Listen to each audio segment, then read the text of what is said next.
A ver, nos quedamos en la anterior clase de inmunodeficiencia. Siempre va a ser una clase bien importante. Hablamos sobre el equilibrio que tiene que haber en la inmunología, que tenemos que tener algo equilibrado y que la respuesta exagerada corresponde a hipersensibilidad, ¿no? Daños hacia el propio cuerpo es autoinmunidad y una inmunosupresión que es una deficiencia de la respuesta inmunitaria. Entonces tenemos esos tres tipos de grupos de patologías. ¿Ya? Hablamos de las reacciones de hipersensibilidad, tipo 1, tipo 2, tipo 3, tipo 4. Vamos a agregar algo por esto.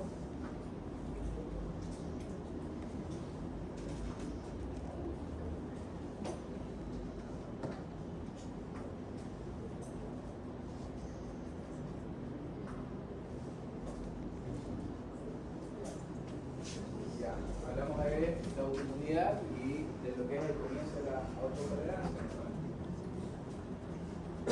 Y cuando se elimina la autotolerancia es cuando tenemos enfermedades autoinmunes.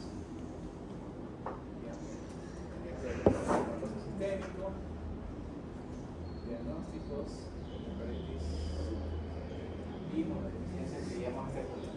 ¿Ya?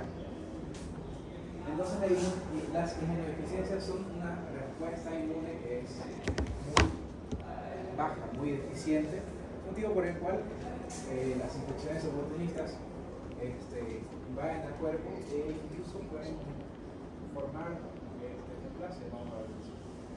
Ya. Entonces vamos a tener que estas enfermedades van a ser primarias o determinadas de forma genética, que el paciente nace con esto de forma congénita, y secundarias que son adquiridas por infecciones, cáncer, desnutrición severa, medicamentos e infecciones. El más conocido es el HIV, ¿no? En el caso del cáncer, tanto el estado hipercatabólico que produce el cáncer como la quimioterapia en sí misma produce una depresión de la médula ósea, generalmente porque no se tiene, la médula ósea es un tejido que está en mitosis constante y la quimioterapia lo que hace es reducir o dañar esa célula, ¿no? En el caso de la desnutrición severa, ¿por qué creen que se da inmunodeficiencia?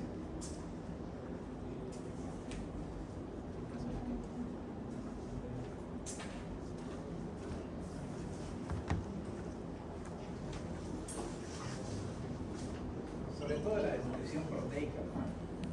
¿Por qué?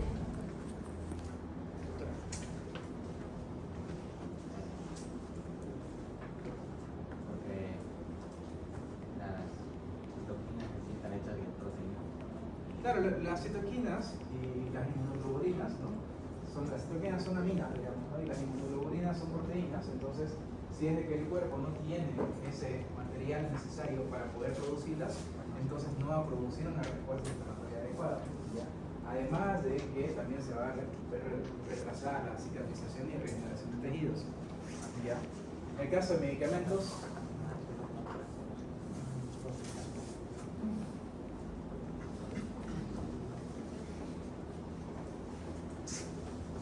¿qué medicamentos pueden producir inmunosupresión? Aparte de la quimioterapia, probablemente.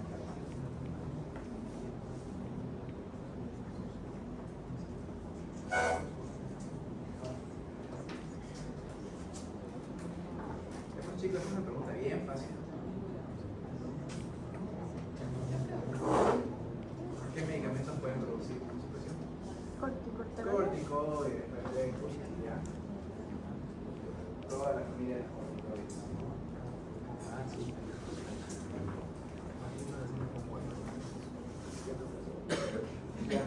Entonces, cuando hablamos de inmunodeficiencias primarias, o sea que son determinadas de forma genética, vemos varias de estas de acá, digamos, ¿no?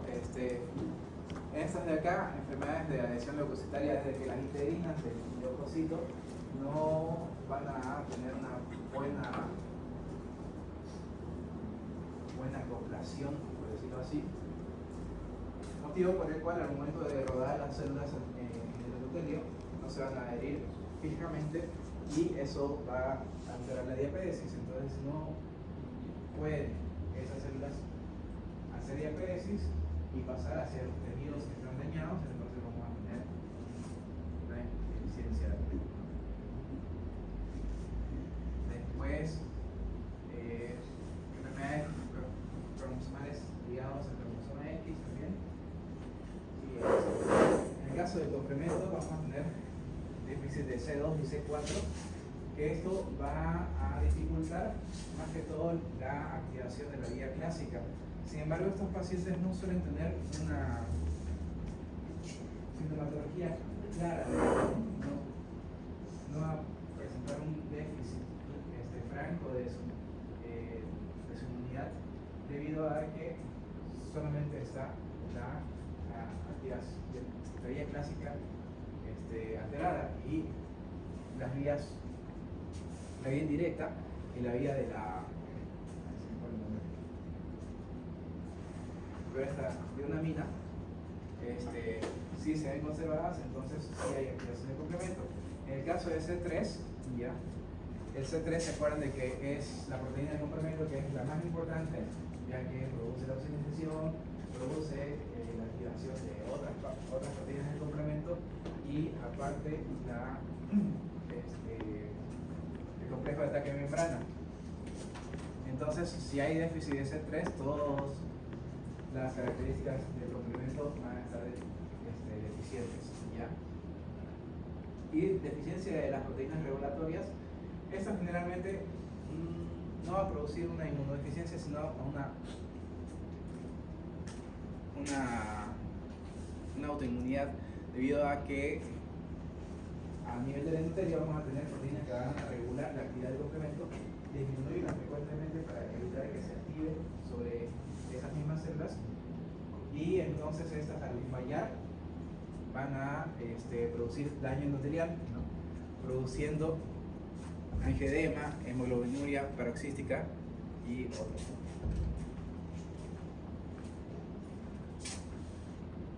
Ya.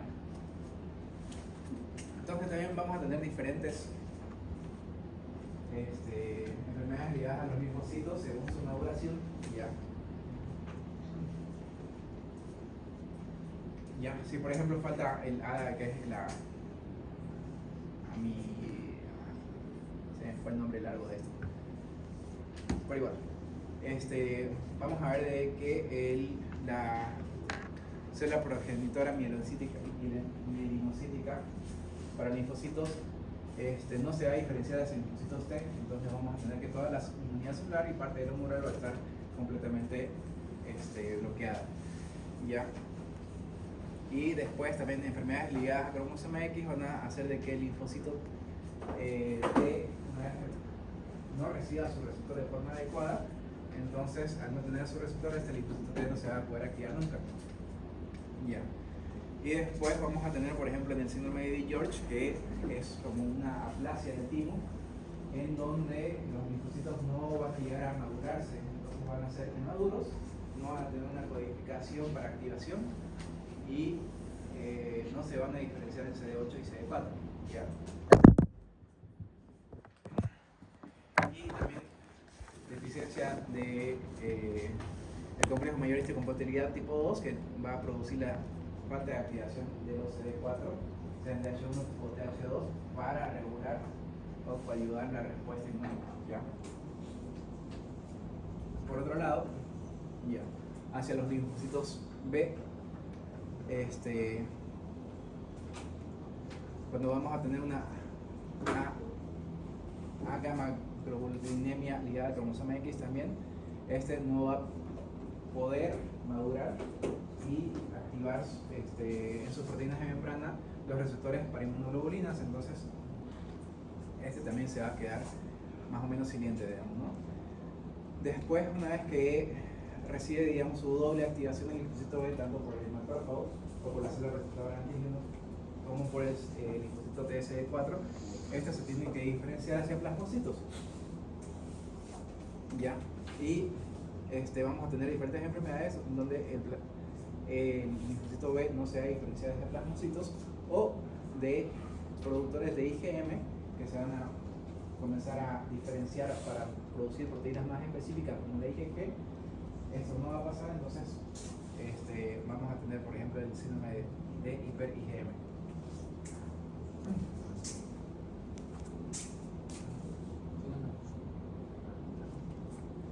Ya, en el caso de inmunodeficiencias secundarias que van a ser las adquiridas, la más importante va a ser la infección por virus de inmunodeficiencia humana. ¿Qué es lo que va a hacer? Va a eliminar los linfocitos TSD4. Ya. Cuando hablamos de la actividad de un virus, tenemos que ver el tropismo que estas tienen. El tropismo es la afinidad que tiene hacia cierto grupo de células. ¿Ya? Entonces, si por ejemplo vemos que el virus o el papiloma humano tiene preferencia por las células de la piel, entonces va a ser dermatófago. ¿Ya?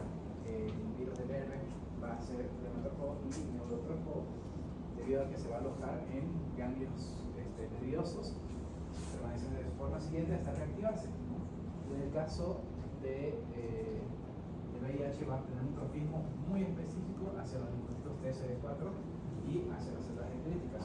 ¿Ya? Después vamos a tener tratamientos de radiación, quimioterapia para el cáncer, que ya dijimos, afectación de la médula ósea por cánceres, en caso de metástasis o de leucemias, debido a que la médula ósea también es un tejido con gran actividad mitótica y con gran flujo sanguíneo, es un frecuente lugar donde ocurre secundarismo por un tumor. ¿Ya? La nutrición proteico-calórica, que es lo que hablamos más temprano, extirpación del vaso. ¿Por qué creen?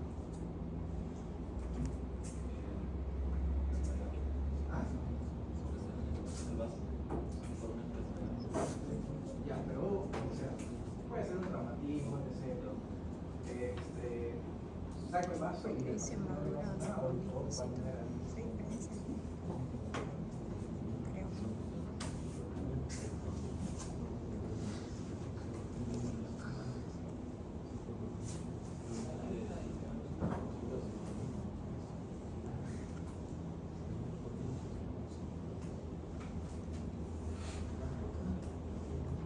Elimina eritrocitos que están maduros y también del sistema porta va a eliminar algunas bacterias que van a absorberse a través del intestino. Cuando hablamos, por ejemplo, de infección por HIV, ya, esto lo van a ver en infectología. Pero las proteínas de superficie del virus generalmente va a interactuar con las proteínas de superficie de una célula, ya, de forma bien específica que le va a dar su tropismo. ¿Ya? Y esto se va a anclar hacia las proteínas de la célula y van a producir una ruptura en la membrana introduciendo su material genético. ¿Ya? Una vez introducido su material genético, va a utilizar el material genético de la célula para poder replicarse a sí mismo. Posteriormente se va a adueñar de toda la mecánica productora o enzimática, digamos, ¿no? de la célula y para producir proteínas de superficie para la nueva cápsula viral y haciendo de que esta célula no desgaste todos sus nutrientes y posteriormente entre en apoptosis.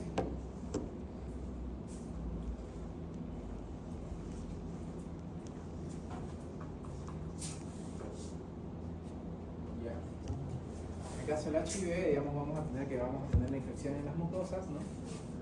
Que estas van a infectar células dendríticas y linfocitos TSD4. Estos se van a ir hacia los ganglios linfáticos y van a acabar con la población de los CD4 de una forma aguda, que da la clínica clásica similar a una mononucleosis. ¿Ya? Y aumentando la viremia. Posteriormente, una vez disminuye considerablemente la población de linfocitos en los ganglios, pasa al periodo siguiente, ¿no? El cuerpo va a producir algunos anticuerpos anti-HIV, pero debido a que las proteínas de membrana del virus son muy cambiantes, y de eso vamos a hablar un poquito después, se va a hacer leve control parcial de la replicación viral, ¿no? No sé si han visto, la semana pasada salió noticias de que hubo otro paciente que se curó por HIV con trasplante de médula ósea, etc. ¿no? Pero en verdad eso no es algo que sea replicable porque no todos los pacientes son candidatos para trasplante de médula ósea, ¿no? Porque están en terapia, cosas así. Entonces, todavía estamos en pañales en el tema de la medicación para el HIV y el desarrollo de una vacuna, ¿no? Después, una vez comienzan a ocurrir procesos inflamatorios en el cuerpo, si el virus pues, se contiene en CD4 es muy bajo, esto va a producir la enfermedad de SIDA.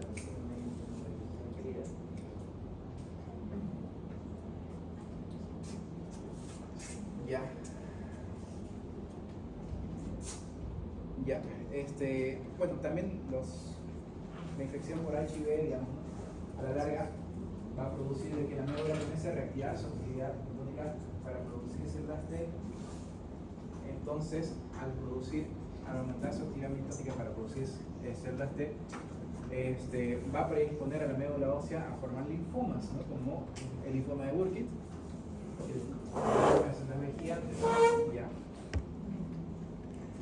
Si esto también se asocia también a infección por Epstein-Barr, también vamos a tener el linfoma de Burkitt. No, perdón, el sarcoma de Kaposi, ¿ya? Y otros.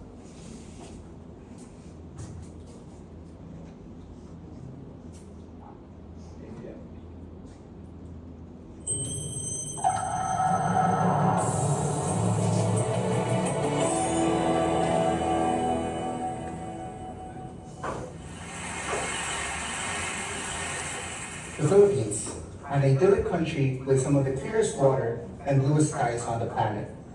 It is also the epicenter of one of the fastest growing HIV epidemics in the world.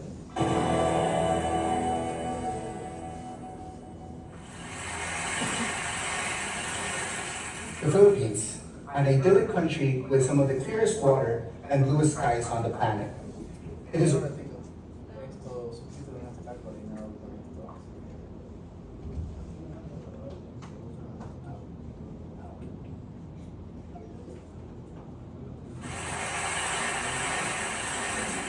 The Philippines, an idyllic country with some of the clearest water and bluest skies on the planet. It is also the epicenter of one of the fastest growing HIV epidemics in the world. On the surface, it seems as if we are just a late bloomer. However, the reasons for our current epidemic are much more complicated and may foreshadow a global resurgence of HIV. While overall new cases of HIV continue to drop in the world, this trend may be short-lived when the next wave of more aggressive and resistant viruses arrive. HIV has the potential to transform itself into a new and different virus every time it infects a cell. Despite the remarkable progress we've made in reversing the epidemic, the truth is that we are just a few viral mutations away from disaster. To appreciate the profound way in which HIV transforms itself every time it reproduces, let's make a genetic comparison. If we look at the DNA variation among humans of different races from different continents, the actual DNA difference is only 0.1%. If we look at the genetic difference between humans, great apes, and rhesus macaques, that number is 7%. In contrast, the genetic difference between HIV subtypes from different patients may be as much as 35%. Within a person infected with HIV, the genetic difference between an infecting mother virus and subsequent daughter viruses has been shown to be as much as 5%. This is the equivalent of a gorilla giving birth to a chimpanzee, then to an orangutan, then to a baboon, then to any random great ape within its lifetime. There are nearly 100 subtypes of HIV, with new subtypes being discovered regularly. HIV in the developed world is almost all of one subtype, subtype B. Mostly everything we know and do to treat HIV is based on studies on subtype B, even though it only accounts for 12% of the total number of cases of HIV in the world. But because of the profound genetic difference among different subtypes, some subtypes are more likely to become drug resistant or progress to AIDS faster. We discovered that the explosion of HIV cases in the Philippines is due to a shift from the Western subtype B to a more aggressive Southeast Asian subtype AE. We are seeing younger and sicker patients with high rates of drug resistance. Initial encroachment of this subtype is already occurring in developed countries, including Australia, Canada, and the United States. We may soon see a similar explosion of cases in these countries. And while we think that HIV is done, and that the tide has turned for it, just like with real tides, it can come right back. In the early 1960s, malaria was on the ropes. As the number of cases dropped, people and governments stopped paying attention. The result was a deadly resurgence of drug-resistant malaria.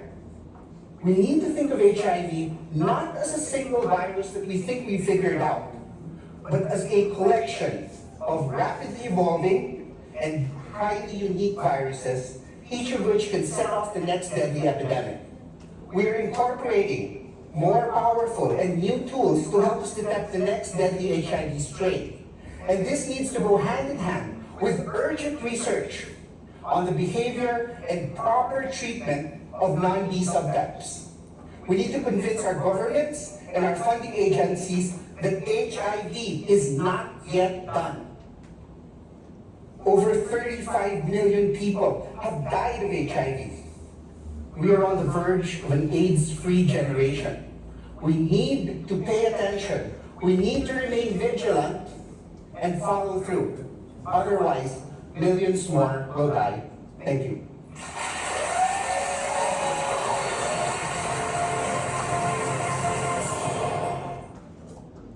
¿Qué entendieron de eso?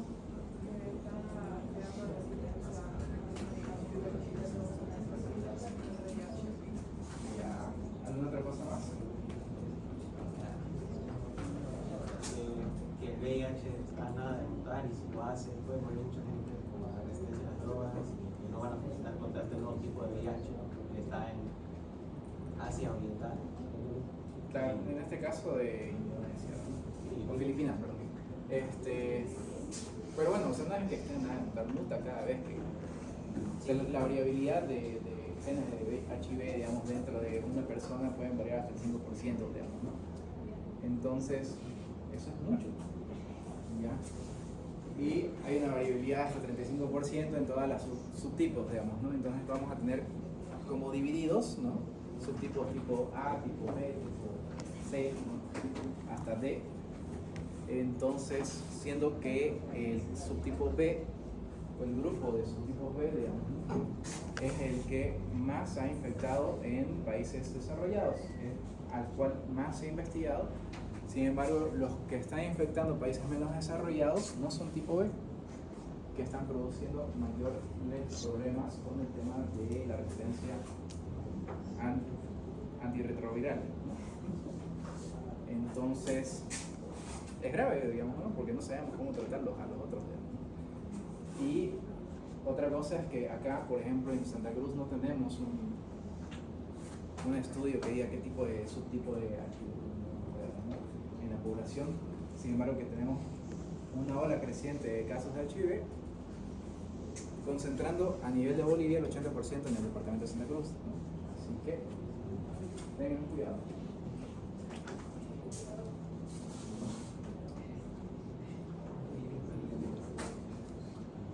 Y